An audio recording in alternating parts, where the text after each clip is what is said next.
Forces of nature are created as a result of the challenges they face. Shushma Datt faced them all. She was a woman of color with a thick accent and a determination to redefine journalism in British Columbia. Despite a resume that included the BBC, no one would hire her. So she did what no one else even thought possible. She established a market for South Asian media. She created the media outlet Rim Jim Radio and changed the broadcasting landscape in British Columbia. Shushma, it's such an honor to meet you. Thank you. Well, it's an honor to meet you. My God, I've looked up to you for so many years, and you look the same. Very kind. Now, you were a journalist working at BBC, one of the most respected institutions in the world in London, England. And then you decided to come to Canada. Why? Oh, yes. Well, I got married, and the guy lived here, and it was an arranged marriage. So I tried to stay in England as long as I could, and then I had to come here because I was married to him. And so here you were, someone who'd worked in journalism at the highest levels. Did Canada, Vancouver, welcome you with open arms? Well, I was expecting that, right? Yes. BBC returned person is coming. CBC is opening up their arms and saying, Shushma is here. Yeah. No, that did not happen. Why? I think there were three things against me. Number one, I was a woman. Number two, I had a very thick accent. I still have an accent. So that accent was against me. And third thing... Do you think because you were South Asian was part of not wanting you in broadcasting? You know, I come from East Africa, lived in England where there was huge discrimination. So I was quite used to that. And I know, and I would take it in my stride. And if somebody said, no, we can't give you a job, I wouldn't go straight to the fact that I am a South Asian. But I knew inherently that I'm not going to get this job because I'm not white. So you're being told you can't do broadcasting, you can't even do the technical side. Why didn't you just give up on journalism and walk away? That's the only thing I know how to do. That is the only thing. I was 10 years old when I wanted to be a broadcaster. And it took me 10 more years. I was 20 when I joined, when I did my very first program with BBC. So I feel that I manifested that for myself. And I got it, and I wasn't going to leave it. I didn't know how to cook. I didn't know how to do anything else, sew my own clothes, no. The only thing I knew how to do was entertain people. I'm a storyteller. And so walk me through your story. So in 1979, I think Vancouver Cablevision was going to be buying Western Cablevision, and the promise was that they would give a channel for children's programming and multicultural. So that's how the Multicultural channel started in 1979 in October. I was one of their first South Asian producers. I had a co-producer with me, and both of us were the Indian producers. And you were on air? On air. I was the on-air person. And nerves about that? Oh, no. I don't think I was ever nervous in front of the camera. I was always concerned about how I should portray. I didn't have to put a face, or I didn't have to put an accent, or I could be myself. And I thought that was the best way to do it. And I don't think I have changed from 1979 to today. I think I'm still the same person. How did the story develop about broadcasting, and you had to make sure people had certain radios in their house? Because radio is my first love. And I thought to myself that if I go back to radio, I want to do it for the community 24/7, not 1 hour here and buy the hour and then get advertising. You can't make money like that. And so I'm a single parent, and I couldn't sustain my family and bring up my child. My mother was living with me at that time too. So the dream was to have a radio station for the community. And don't forget that that time was a very difficult time for my community as well. We were going through what was happening in India. And whatever is happening in India does affect the community in a big way here. And 84 was a tumultuous time for the community. And after that, I thought to myself that India has propaganda produced by the government, and that comes here. Propaganda produced by other parties, that comes here, but nobody gets the real news. And I had my connection with the BBC people. Two of them had gone back to India, and I talked to them and I said, what if I started a station for the community? Would you be the newscasters for that? And they agreed. And Harvey Gold used to be with CJJR, had just started. And I talked to them and I said, could I take your subcarrier frequency and broadcast on that? So they applied to the commission and approval was given. And on 1st November 1987, I started the first 24-hour South Asian radio station for the community. I had six subscribers because you had to buy a radio to listen to it. My mother was one of them. So you actually had to buy your own radio. You still have to. I sell them even now. How many have you sold over the years? The record is up to about 55,000. And then it was a very easy way to make radios. Many people got into that business. They would buy a AM/FM radio, change it, and people bought those as well. So it became very popular very quickly. I've heard a story from someone that they had one of these radios and they had a little antenna and they'd have to walk around the house to make sure that they were getting your broadcast. That's right, because it is being broadcast on a kilohertz frequency, not megahertz. And so kilohertz, you have to amplify it to be able to listen to it. So these little radios would take the 92 kilohertz of 93.7, amplify it, and then you could hear us. Now that was the big idea, to say 24/7, just broadcasting to the community. Had you seen examples of that, or where did that develop in your mind? I just felt that there are 24/7 English language radio stations. Why can't we have an Indian language radio station? And so the first idea was to go to the CRTC and say, I want my own, AM/FM 24-hour station. And then I found out that it'll cost me at least $500,000 just to find a frequency, get the lawyers, go in front of the commission. I don't have that kind of money. And that's when a Greek friend of mine came up with this idea. But this idea was there from 1975 when I was working for CHQM. So I think you would remember that in those days when you went into a grocery store, there would be music playing. So that elevator music was being produced by CHQM on the subcarrier frequency. And Bruno was the name of the gentleman who was looking after that. And I had to also, program that for him. And I asked him one day, what am I programming this? He said, all that music that plays in the department stores is what we are doing. And how do you do that? He said, it's on a subcarrier frequency. You won't understand. I said, okay. Because you're a woman. But I didn't understand at that time. Later on, it clicked. That's what he's talking about.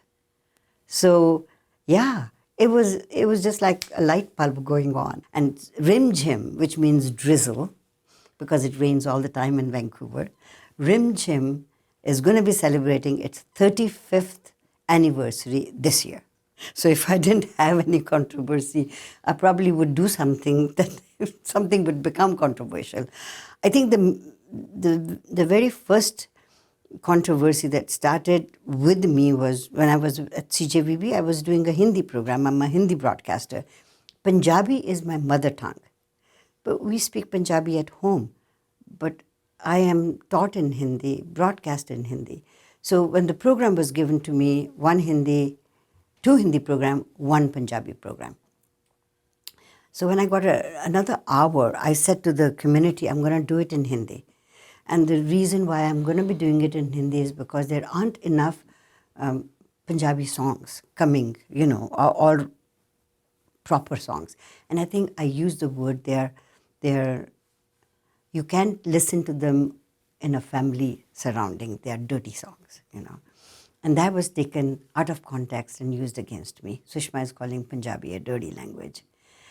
So the 84 incident was me interviewing Mrs. Indira Gandhi. And I brought that into, as a journalist, that was a coup for me, to be able to interview a prime minister of a country. And I think when the interview played in April, May, in June, Mrs. Gandhi attacked the Golden Temple.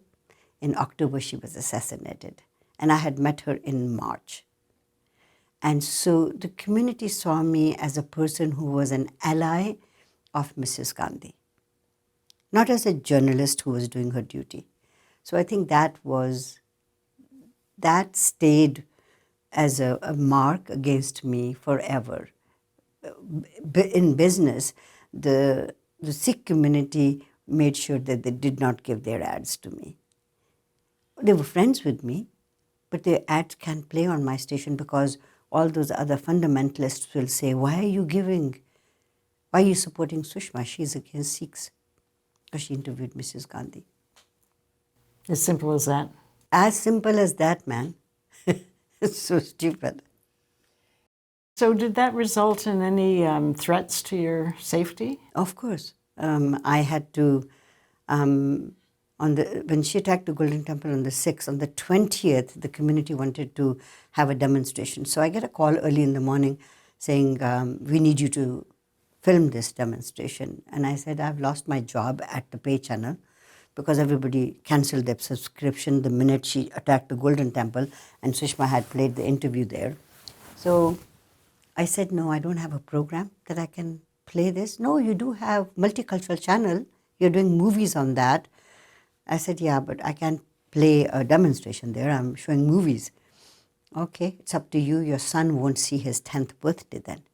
So someone knew how old my son was. So I woke up right away and I made arrangements for a camera crew to go and film that demonstration. It was filmed, I edited it, and I aired it as well. So from that time onwards, I would get letters, which are with the RCMP in Burnaby now, that orders of your execution have been given. And things like that, you know. I mean, who's going to execute me? So one day, I was told not to go on Main Street because some men can't come and beat me up, but some women group is going to do that. So here I am. My younger brother was getting married. My mother wanted to go and do some shopping. I didn't tell her that, but we went to Main Street. And we were in a store, beautiful store, and at the end of the store, there was an older woman standing. So my mother and I just on the sides, she's looking at the fabric and all that, and I could feel that, you know, that woman is looking at me. So I looked back at her and she did this to me, you know, come. And she was wearing her ceremonial sword. So I thought to myself, okay, this is it. But I went to her and she hugged me so tight and she said, don't worry, she said, you do your shopping. Me and my friends are all here on Main Street and nobody will touch you. And I looked at her and she was the wife of the secretary of the Sikh temple at that time. And she'd gotten all her friends and she said, this woman does work for us. She is our ally. We have to help her. So the community, the women of the community, hey, amazing.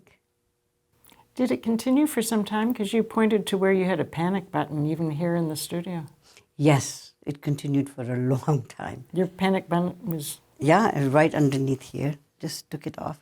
And in the Rim Gym studio as well. What's it like living through that and always having this shadow behind you? You know, sometimes you get used to it and it becomes a part of your life. So you cannot be just looking back all the time. You have to continue forward. And I think that teaching came from my parents, who were such adventurous people, you know. leaving a homeland of Africa, going to India, then packing 6 kids and going to England. And my mother, who was such a strong woman, and I think, and she was always there with me. She always said to me, you are here to do something, so you do it. And in the radio station too, when people would work and some would go, other stations had started coming up and they would leave and go elsewhere, she would say to me, think of yourself as a teacher. You're teaching them. And they are going from here to other places. So be the teacher and don't hang on to things. Let go. You've used the word deciphering quite often in your writings and in your speeches, talking about with the news, one of your jobs you felt was to take the news from various points of view, decipher it, and then present it to those living in British Columbia. Did you get angst from people about that? I think if people did get angst about it, or they were upset about it, it wasn't my point of view that I was presenting. I was making it easier for everybody to understand where we are. We are living in this country. We've chosen this country to be our home. And the country that we've left is a country for which we've got love, but we can't be fighting their battles. Because if we do that, then we are a traitor to the country that we have adopted, and a traitor to the country that we've left already. So make your life here. Why are you here? And I think that's what people really did not like. Me saying, you're Canadian, be Canadian. Live in this country and make a mark here. One thing I know that you love and care about is journalism. Yes. You've talked about it often. What is your impression these days, the state of journalism generally? I think the social media and not being controlled bothers me, because anybody can come up and talk about any news and it's fake news and people would believe it. I believe that the Commission needs to control that as well. The Commission controls us, so why not them too? I think that news sources are sacred. They have to be authentic. Otherwise, what are we here for then? I mean, the journalistic values should be upheld. And fake news or influencing people is not our job. I mean, I think the hypothetical oath that we take when we become a broadcaster, you are to be unbiased. You present a situation without bias. And that people forget. All the news that we see on any television or any radio station is with bias, I'm sorry to say. People in the business have such respect for you, and you're called a media mogul, an icon in broadcasting, multicultural broadcasting, which makes me wonder what you think of Canada's official policy of multiculturalism. Every policy or every situation has two sides to it, the good and the bad. Multiculturalism has good and the bad as well. So let's look at the good in multiculturalism and the bad in multiculturalism. The good is that you are able to retain your own culture and talk about it and maybe teach other people the good stuff about your culture. The bad is that you are dividing people. And that dividing is very divisive. I don't like that very much. That's the part of multiculturalism that I do not like. In the melting pot, I think everybody becomes an American, and they're proud to be American. When you talk to Canadians, and especially the immigrant Canadians, either they are German Canadians or they are Indian Canadians or they are, different Canadians. Europeans probably don't have to do that, but everybody else, a Filipino Canadian or a Indo-Canadian. Why do we have to have that? Why can't we just Canadian? When I became a Canadian, I mean, I'm a vagabond anyway, from Africa to India to England, now here. When I became a Canadian, I am a Canadian. I will fight for this country. But if there was a fight between India and Canada, a lot of Indians would side with India and not Canada. Do you think that's good? I don't think that's good. This country has given me the respect. This country has given me my family. I would fight for this country. This is my country. Other people might not think it is my country, but I do. What were the major challenges that you felt were because you were a woman? I think for women, whether they are South Asian or non-South Asian, economics is always against them. Women are very compassionate people. We would not be cutthroat business women.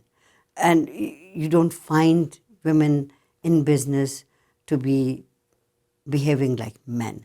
So I found that the most difficult thing for me probably was that I wasn't savvy in business. I couldn't sell anything, right?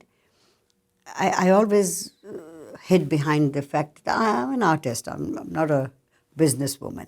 But then I have to make money. How do I make money? So I changed my name from Shushma and added an H there, make it Shushma, so that I could have that 8 number, which is the number of power. You and I were talking about numerology, right? So that is numerology. So I used to go to a numerologist who said, Shushma, if you do that, then you'll be, you're a 9. 9 is a giver. Your life path is 9. You are under the influence of 6. But if you have 8, then you know how to run your business and all that. Little did I know that it takes exactly the same number of years that it did from the time that I had my name Sushma to the time I changed to Shushma. So now I'm a bitch on wheels. But I don't need to be anymore. The time that I needed to be strong woman, I wasn't. So what is the go forward for Shushma? I don't think it's retirement. No, I'll do this program. My program is going to be coming up shortly. I'll continue doing this until I drop dead. And that's it. I want to die doing programming. I don't want to retire. I mean, I'm a very lucky person to be in a profession that I love. This is my happy place. Well, thank you for joining us today. I really appreciate it. And Thank you congratulations for all of your success. Thank you for thinking about me. That was very kind of you, and it was a dream come true to meet you. Thank you.